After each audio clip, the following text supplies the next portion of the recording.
സുഭാഷ് ബാബു, അന്വേഷണം കിതയ്ക്കുകയാണോ കുതിക്കുകയാണോ?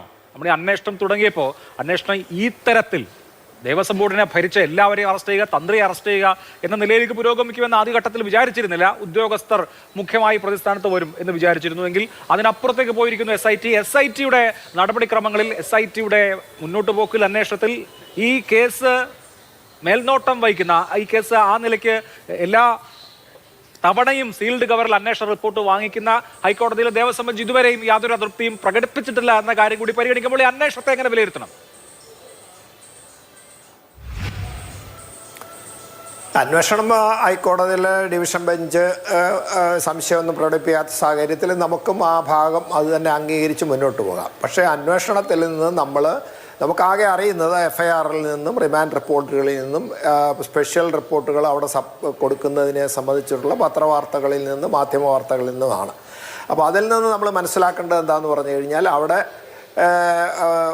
കട്ടിളപ്പാളികളും അതുപോലെ തന്നെ വാതിൽപ്പാളികളും പിന്നെ ദ്വാരപാലകരെ 2 പ്രാവശ്യവും അവിടെ നിന്ന് എടുത്തു കൊണ്ടുപോയി അതിനകത്ത് കൃത്രിമം കാണിക്കാൻ വേണ്ടിയിട്ട്, അതായത് നമ്മളെ ക്രിമിനൽ ബ്രീച്ച് ഓഫ് ട്രസ്റ്റ്, അതായത് വിശ്വാസവഞ്ചന ചെയ്യുന്ന രീതിയിൽ അതിനകത്തുനിന്ന് ഒരു ഭാഗം സ്വർണം മാറ്റുന്നതിന് വേണ്ടിയിട്ടോ അത് വിൽക്കുന്നതിന് വേണ്ടിയിട്ടോ സംരംഭം നടന്നു എന്നുള്ള പേരിലാണ് ഇപ്പോൾ അന്വേഷണം പുരോഗമിച്ചുകൊണ്ടിരിക്കുന്നത്. അതൊരു ആ ഭാഗമൊക്കെ നന്നായിട്ട് മുന്നോട്ട് പോകുന്നുണ്ട്. പക്ഷേ ഇവിടെ പ്രധാനമായിട്ടൊക്കെ പറയുന്ന കാര്യം എന്താണെന്ന് പറഞ്ഞു കഴിഞ്ഞാൽ, നമ്മൾ ഇതുവരെ നമുക്ക് ഈ കളവ് മുതലായിട്ട് കണ്ടുപിടിക്കാൻ സാധിച്ചില്ല. അതെവിടെ എന്ന് പറയാൻ ഇതുവരെ സാധിക്കുന്നില്ല. 3 മാസം കഴിഞ്ഞിട്ടും, അതായത് പ്രധാനപ്പെട്ട പ്രതിയെ മറ്റു പ്രതികളെയൊക്കെ അറസ്റ്റ് ചെയ്തതിനു ശേഷം 3 മാസവും 2 മാസവും 1 മാസവും ഒക്കെ കഴിഞ്ഞതിന് ശേഷം അവരെയൊക്കെ ആവർത്തിച്ച് ചോദ്യം ചെയ്തതിനും ശേഷവും അതിനൊരു വ്യക്തമായ ധാരണ ഞങ്ങൾക്കുണ്ടായില്ല. ഇപ്പോഴും ഞങ്ങളതിനെ അന്വേഷിക്കുന്നു. കഴിഞ്ഞ ദിവസം പോറ്റിയുടെ പിന്നെ ബെയിൽ ആപ്ലിക്കേഷനിൽ കോടതിയിൽ SIT പറയുകയുണ്ടായി, ഞങ്ങൾ ഇതുവരെ കണ്ടെടുത്തില്ല, അതുകൊണ്ട് ജാമ്യം കൊടുക്കാൻ പാടില്ല എന്ന് പറഞ്ഞാണ്. അപ്പോൾ ഇത്ര നാളായിട്ട് കണ്ടെടുക്കാൻ സാധിക്കാത്ത വിവരങ്ങൾ ശേഖരിച്ച്, കാരണം ബന്ധപ്പെട്ട എല്ലാവരും അതിനകത്തിലുണ്ട്. ഇനിയും പുതിയ ആളുകൾ ആരെങ്കിലും ആണോ ഇത് വിറ്റതെന്ന് നമുക്ക് പറയാൻ പറ്റില്ല. പക്ഷേ ഇപ്പോൾ നമുക്ക് ലഭ്യമായ വിവരം അനുസരിച്ചിട്ട് അവരിൽ നിന്ന് ഈ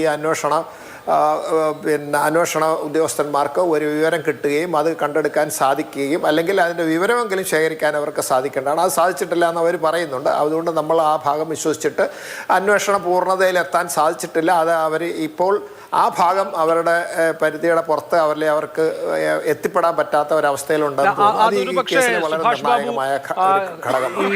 ഈ പ്രതികൾ പറയുന്ന വാദം, അതായത് സ്മാർട്ട് ക്രിയേഷൻസിൽ ചെന്നൈയിൽ കൊണ്ടുവന്ന് ഉരുക്കി പങ്കിട്ടെടുത്തു, ഈ കാര്യം 100% വിശ്വസിക്കുന്നില്ല അന്വേഷണ സംഘം. ഇത് ഉരുക്കാതെ ആസ് എ ഹോൾ എങ്ങോട്ടെങ്കിലും കൊണ്ടുപോയിരിക്കാം എന്നൊരു ആംഗിൾ ഇപ്പോഴും അന്വേഷിക്കുന്നുണ്ട്, അല്ലെങ്കിൽ ആ ഒരു ചിന്ത ഇപ്പോഴും ഉണ്ട് എന്നാണോ? തീർച്ചയായിട്ടും. കാരണം അവരെ സംബന്ധിച്ച് അവർക്കെന്നല്ല എല്ലാവർക്കും അറിയാം. അപ്പോൾ നമ്മളെയൊക്കെ സംബന്ധിച്ച് ഞാൻ ആദ്യം മുതൽ പറയുന്ന കാര്യം എന്താണെന്ന് പറഞ്ഞാൽ, ഈ സ്വർണത്തിൻ്റെ വിലയ്ക്ക് വേണ്ടിയിട്ട് എന്തായാലും അവിടെ നിന്ന് അത് എടുത്ത് മാറ്റപ്പെടില്ല. കാരണം എന്താണെന്ന് പറഞ്ഞാൽ സ്വർണത്തിൻ്റെ വില അന്നത്തെ അനുസരിച്ച് കൂടി വന്നു കഴിഞ്ഞാൽ 40-50 ഒരു കിലോയ്ക്ക് അന്ന് 40 ലക്ഷം രൂപയാണ് പരമാവധി കിട്ടുക. അതനുസരിച്ചിട്ട് ഇപ്പോൾ ഇവിടുന്ന് എടുക്കപ്പെട്ടു എന്ന് നമ്മൾ ഉദ്ദേശിക്കുന്നത് 5 കിലോയോ 6 കിലോയാണ്. 6 കിലോ കൊണ്ടുപോയാൽ അത് 2.5 കോടി രൂപയാണ്. 2.5 കോടി രൂപ മോഷണം നടത്താൻ അല്ലെങ്കിൽ ഇവിടെ നിന്ന് മിസ്അപ്രോപ്രിയേറ്റ് ചെയ്യാൻ വേണ്ടി ഇത്ര ആളുകൾ ഇതേമാതിരി മണ്ടത്തരം ചെയ്യുമെന്ന് ഞാൻ ഒരിക്കലും ആദ്യം മുതൽ വിശ്വസിച്ചിട്ടില്ല. ഞാൻ പല ചാനലിലും പത്രപ്രവർത്തകരോടൊക്കെ ഞാൻ പറഞ്ഞിട്ടുള്ളതാണ്. അപ്പോൾ അതുകൊണ്ട് അതെന്തായാലും ഞാൻ ഇതുവരെ എനിക്കത് വിശ്വസനീയമായിട്ടില്ല. അതെന്തായാലും ശരി, തനതായിട്ട്, അതായത് പുരാവസ്തു എന്നുള്ള തനതായിട്ട് അല്ലെങ്കിൽ വിശ്വാസ വസ്തു എന്നുള്ള രീതിയിൽ അത് വിപണനം ചെയ്താൽ മാത്രമേ അതിന് മൂല്യമുള്ളൂ, അതിന് മാത്രമേ വിലയുള്ളൂ. ആ രീതിയിൽ അത് പോകാനുള്ള എല്ലാ സാധ്യതയുണ്ട്. പ്രത്യേകിച്ച് ഇതിനകത്ത് ഇപ്പോൾ അറസ്റ്റ് ചെയ്യപ്പെട്ട വ്യക്തികളൊക്കെ ഇതേമാതിരിയുള്ള വിദേശത്തേക്ക് ഇതേമാതിരി നമ്മുടെ പുരാവസ്തുക്കളൊക്കെ കയറ്റി വെക്കുന്ന ലൈസൻസും അതിൽ ബന്ധപ്പെടുന്ന ആളുകളാണെന്ന് നമ്മൾ യഥാർത്ഥത്തിൽ മനസ്സിലാക്കിയിട്ടുണ്ട്. ഇപ്പം ഗോവർദ്ധൻ ആയാലും ശരി, പിന്നെ സ്മാർട്ട് ക്രിയേഷൻസിൻ്റെ അവരെ സംബന്ധിച്ച് അവർക്കൊക്കെ അതിന് ലൈസൻസ് ഉണ്ട്. അവരതിൽ വ്യാപൃതരാണ് വർഷങ്ങളായിട്ട്. അപ്പോൾ അതുകൊണ്ട് അവരുടെ ഭാഗത്ത് നിന്ന് ഇതൊക്കെ ഉണ്ടായി കൂടായിക എന്ന് നമുക്ക് സംഭവിക്കാൻ പറ്റില്ല, ഉണ്ട് എന്ന് അവന് തോന്നണം. പിന്നെ ഇവിടെ ഉള്ള പ്രധാന കാര്യം എന്താണെന്ന് പറഞ്ഞു കഴിഞ്ഞാൽ, ഇതിനകത്ത് ഈ ദേവസ്വം ബോർഡ് എന്ന് പറയുന്ന ആ ഒരു ബോർഡിൻ്റെ തീരുമാനത്തിൻ്റെ പുറത്താണ് ഈ ഇതേമാതിരിയുള്ള മിനിറ്റ്സ് ഉണ്ടാകുന്നത്. അതിൻ്റെ അടിസ്ഥാനത്തിലാണ് ഈ നടപടിക്രമങ്ങളൊക്കെ മുന്നോട്ട് പോകുന്നത്.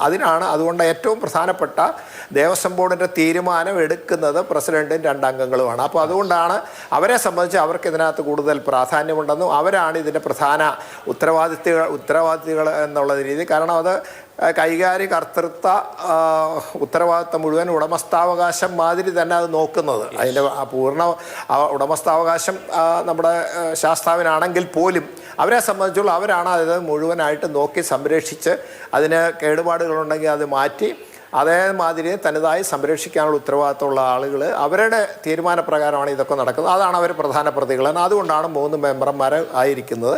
ഇനിയിപ്പം രണ്ടാമത്തെ പ്രാവശ്യം ദ്വാരപാലകരെ കൊണ്ടുപോയി എന്ന് പറയുമ്പോഴും അവിടുത്തെ നടപടിക്രമങ്ങൾക്ക് വിപരീതമായിട്ട് ചെയ്തു എന്നുള്ള ഒരു കാരണം കൊണ്ട് അതിനകത്ത് മോശവിചാരം അത് പഴയ പ്രതികളിൽപ്പെട്ട ആളുകളിലേക്ക് തന്നെ ഇത് ചെന്നു എന്ന് പറയുമ്പോൾ അതുകൊണ്ടാണ് അവസാനത്തെ ദേവസ്വം ബോർഡ് പ്രസിഡന്റിനെയും ഇതിൻ്റെ സംശയ നിഴലിൽ കൊണ്ടുവരുന്നത്, വീണ്ടും ചോദ്യം ചെയ്യാൻ പോകുന്നതും ചിലപ്പോൾ അറസ്റ്റിലൊക്കെ പോകില്ല എന്ന് നമുക്ക് ഈ അവസരത്തിൽ പറയാൻ പറ്റില്ല.